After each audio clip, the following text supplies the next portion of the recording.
சிலோன் தமிழ் எஃப்எம்மின் பிரதான செய்திகள். முதலில் தலைப்புச் செய்திகள். அனுரவின் புதிய பாதீட்டுக்கு கலவை எதிர்வினைகள்.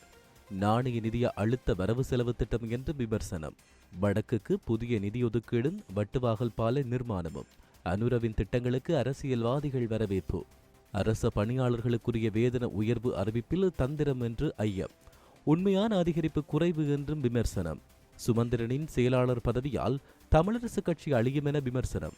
ஸ்ரீதரன் அணி நியமனத்துக்கு தொடர்ந்தும் எதிர்ப்பு.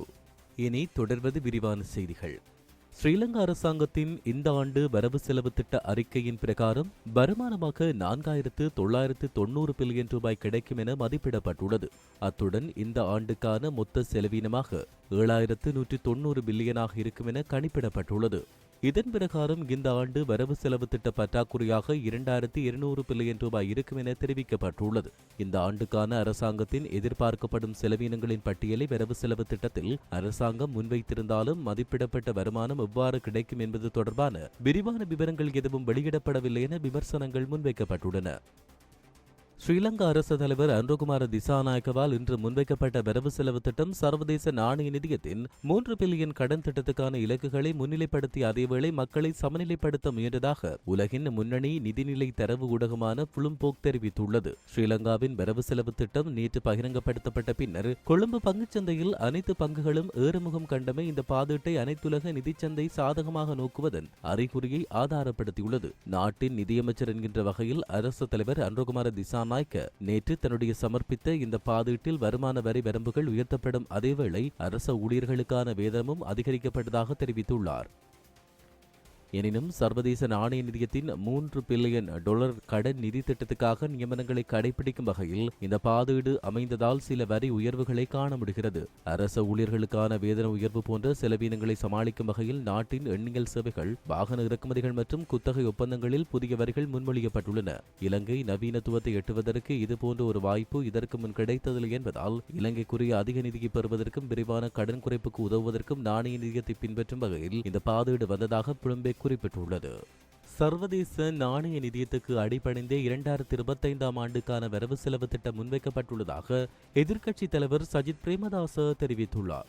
அவர் நேற்றைய தினம் இதனை தெரிவித்துள்ளார். தேர்தல் விஞ்ஞாபனத்தில் கூறிய எந்தவொரு வாக்குறுதிகளும் வரவு செலவு திட்டத்தில் உள்ளடக்கப்படவில்லை என வரவு செலவு திட்டம் தொடர்பில் ஊடகங்களுக்கு கருத்து வெளியிட்ட போது அவர் குறிப்பிட்டார். நேற்று முன்வைக்கப்பட்ட வரவு செலவு திட்ட உரையும் முன்னரே ஜனாதிபதி தேர்தல் மேடைகளில் முன்வைக்கப்பட்ட வளமான நாடு அழகான வாழ்க்கை என்ற தேர்தல் விஞ்ஞாபனத்தையும் ஒப்பிட்டு பார்க்க வேண்டும் என்று இந்த வரவு செலவு திட்டத்தில் ஜனாதிபதி தன்னுடைய தேர்தல் விஞ்ஞாபனத்தில் வழங்கிய வாக்குறுதிகள் எந்த அளவுக்கு நிறைவேற்றப்பட்டுள்ளன என்பதை ஆராய வேண்டும் என்றும் அவர் இதன்போது குறிப்பிட்டுள்ளார். நாடு அனுரவுக்கு என்று அதிகாரத்தை வழங்கினாலும் நாடு சர்வதேச நாணய நிதியத்துக்கு வழங்கப்பட்டுள்ளது. எனினும் சர்வதேச நாணய நிதியத்தின் வரம்புகளுக்குட்பட்டு வரவு செலவு திட்டம் முன்வைக்கப்பட்டுள்ளதாக அவர் குறிப்பிட்டார். இந்த வரவு செலவு திட்டத்தில் வறுமையை ஒழிக்கும் வேலை திட்டமோ நுண், சிறிய மற்றும் நடுத்தர தொழில் முயற்சியாண்மையாளர்களின் கடன் பொறிக்கோ தேர்வுகள் இல்லை என விவசாயம், கடற்தொழில் துறை, தோட்ட கைத்தொழில் துறையினர் தொடர்பில் வழங்கிய வாக்குறுதிகள் நிறைவேற்றப்படவில்லை என அவர் தெரிவித்தார். புதிய கடன் மறுசீரமைப்பு உடன்படிக்கைக்கு செல்வதாக ஜனாதிபதி அன்ருகுமார திசாநாயக்க தேர்தல் மேடைகளில் கூறியிருந்த போதும் அவர் நேரடியாகவே சர்வதேச நாணய நிதியத்தின் அடிச்சுவடுகளை பின்பற்றி வருவதாக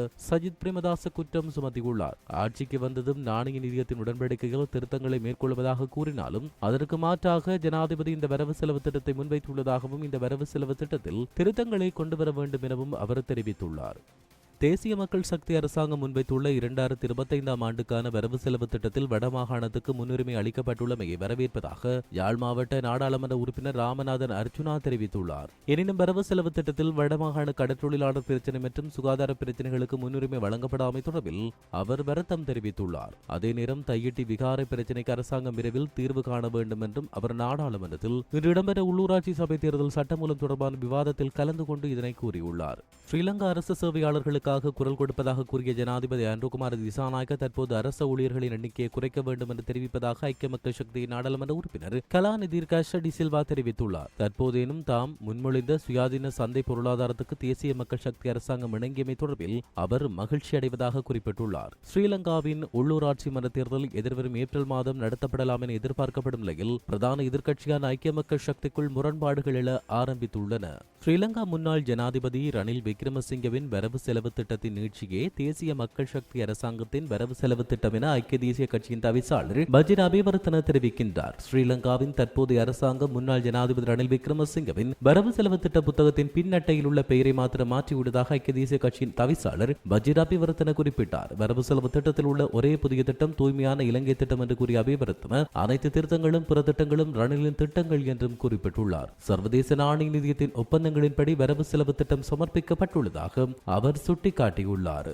மேலும் ரணில் நாட்டை ஆட்சி செய்த 2024ஆம் ஆண்டில் நாட்டின் வருமானம் நல்ல நிலையை எட்டியதை தேசிய மக்கள் சக்தி அரசாங்கம் ஏற்றுக்கொண்டதாக கூறிய அபிவர்த்தனர் இன்றைய சமூகத்தில் உள்ள அழுத்தமான அரிசி மற்றும் தேங்காய் பிரச்சனைகளுக்கு வரவு செலவு திட்டத்தில் விரைவான தீர்வுகள் எதுவும் இல்லை என்றும் குறிப்பிட்டுள்ளார். இதேவேளை புதிய திட்டங்களை முன்வைக்கும் அளவுக்கு அதிக அறிவு இல்லை என்பதை வரவு செலவு திட்டம் எடுத்து காட்டுவதாகவும் பஜிர அபிவர்த்தன இதன்போது மேலும் சுட்டிக்காட்டியிருந்தார். இத்துடன் சிலோன் தமிழ் எஃப்எம்மின் இன்றைய பிரதான செய்திகள் நிறைவடைகின்றன. தொடர்ந்தும் நீங்கள் செய்திகளை அறிந்து கொள்ள www.ceylontamil.com என்கின்ற எமது இணையதளத்தை பார்வையிடுங்கள். வணக்கம்.